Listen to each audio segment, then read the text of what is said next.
ഇപ്പോൾ അബ്ബാസ് അരാക്ചിയുടെ ആരോപണം വന്നിരിക്കുന്നത് ഇസ്രയേലിന്റെ ഇടപെടലാണ് ഈ ചർച്ച നടക്കാതെ പോയത്, ഒരു ധാരണയിൽ എത്താതെ പോയത്. അവസാന നിമിഷം JD വാൻസിനെ നെതന്യാഹു വിളിച്ചു എന്നാണ് പറയുന്നത്.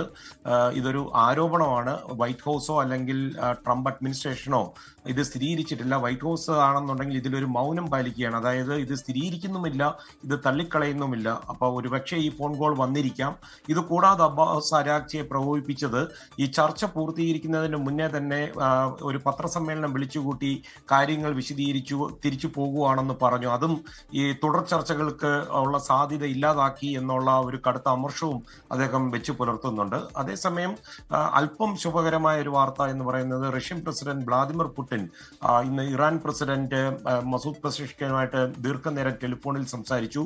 പശ്ചിമേഷ്യയിലെ ഈ സംഘർഷം അവസാനിപ്പിക്കുവാനായിട്ട് മധ്യസ്ഥത വഹിക്കാം, ഇടപെടൽ നടത്താം എന്ന് പുടിൻ തന്നെ മുന്നോട്ട് വെച്ചിരിക്കുകയാണ്. ഇവിടെ ശ്രദ്ധിക്കേണ്ട ഒരു കാര്യം, ഡൊണാൾഡ് ട്രംപും പുടിനുമായിട്ട് ദശാബ്ദങ്ങളായിട്ട് നല്ലൊരു സൗഹൃദമുണ്ട് രാഷ്ട്രീയത്തിന് അപ്പുറമായിട്ട്. അത് മാത്രമല്ല, ഡൊണാൾഡ് ട്രംപിന്റെ ഇലക്ഷനുമായിട്ട് ബന്ധപ്പെട്ട് റഷ്യ ഇടപെട്ടു എന്നുള്ള ചില ആരോപണങ്ങളൊക്കെ ആദ്യത്തെ ടേമിൽ തന്നെ ഉണ്ടായതാണ്. അതുകൊണ്ട് ഒരുപക്ഷെ ഡൊണാൾഡ് ട്രംപിന്റെ മേൽ വലിയ സ്വാധീനം ചെലുത്താൻ പറ്റുന്ന ലോക നേതാക്കളിലെ ഒരേ ഒരാളെന്ന് വേണമെന്നുണ്ടെങ്കിൽ പുടിൻ പറയാം. അപ്പം പുടിന്റെ എൻട്രിയോട് കൂടി ഒരുപക്ഷെ നമുക്ക് ഒരു സമാധാനത്തിന്റെ ഒരു സാധ്യത കാണുന്നുണ്ട്. ഇപ്പോൾ ഏറ്റവും ഒടുവിൽ കിട്ടുന്ന നമുക്ക് ലഭിക്കുന്ന റിപ്പോർട്ടുകൾ, ഏറ്റവും പുതിയ ഇന്റലിജൻസ് റിപ്പോർട്ടുകൾ പ്രകാരം ഹോർമൂസ് കടലിടുക്കിൽ കൂടെയുള്ള ഗതാഗതം പൂർണ്ണമായിട്ട് നിലച്ചു എന്നാണ്. അതുമാത്രമല്ല, 2 കപ്പലുകൾ ഇത് കടലിടുക്ക് കടക്കാൻ ശ്രമിച്ചത് അവർ തിരിച്ചു പോവുകയും ചെയ്തു എന്ന് പറഞ്ഞു. ഇത് ട്രംപിന്റെ പ്രഖ്യാപനത്തിന് ശേഷമാണ് വരുന്നത്.